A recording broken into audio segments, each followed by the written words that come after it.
My name is Henrik Sonnenberg. I'm an innovation consultant here at Implement Consulting Group. I'd like to start out with asking you a question. The question is, would it be possible for your organization to achieve 30 to 50% more innovation output with the same resources? Some companies have succeeded in doing exactly that. They have found the hidden truth about innovation, and I'm going to share this secret with you over the next couple of minutes. Project managers with solid project, or innovators with solid project management background have long known of the triple constraints, or also you call it the project triangle. The triple constraints is kind of an equation establishing a balance between input and output of a project.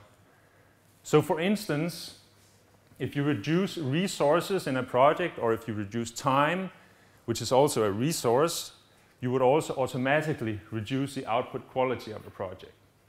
And for a number of years, and for many years, project managers, PMO people, they have enjoyed using this equation as a core rule in scoping projects. There is only one problem with this equation here, and the problem is that the equation is not true. And you could say that's a pretty serious problem. And if people would have been robots or machines, it would have been true. Like a gasoline engine, if you double the amount of gasoline in an engine, you would also automatically double the mileage that a car can go. But for most people, and especially for innovators, focus and motivation is much more important than time or money. Focus and motivation is the hidden resource that you don't find in the project triangle or in the triple constraints equation. For instance, if you say to a bunch of innovators who have to deliver a project in half a year, you say, oh, take your time, just deliver in 1 year instead, no problem, no worries, that's okay. They will not deliver a project which is twice as good, that's for sure. So if you accept this statement that the triple constraints equation is not true, what can organizations do? How can they use this insight to drive innovation quality and innovation speed? Well, they can organize their project portfolio and their projects in a different way. They can make their processes participative and visual, increasing motivation.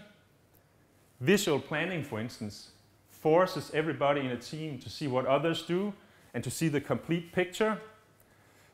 Visual planning also helps to make sure that participation and responsibility is evenly spread out in the team. Secondly, they can learn from the real world outside the offices, focusing the solutions to deliver more precise value. For instance, observing or interacting with users creates much more insights, or creates very good insights at least about what is really going on. So it's a good addition to reports and analysis. And also in the real world department, they can make models and they can make prototypes and use them frequently to validate the value proposition as it develops. And thirdly, what they can do, they can establish fixed time boxes in the projects and frequent time boxes, increasing the learning speed of a project team. For instance, they can make sprint planning and reviews on a monthly basis so that the team always works on the latest knowledge that has been acquired. They can make structured weekly feedback sessions with peer groups to make sure that everybody hears the same thing in the team when they get feedback on their product.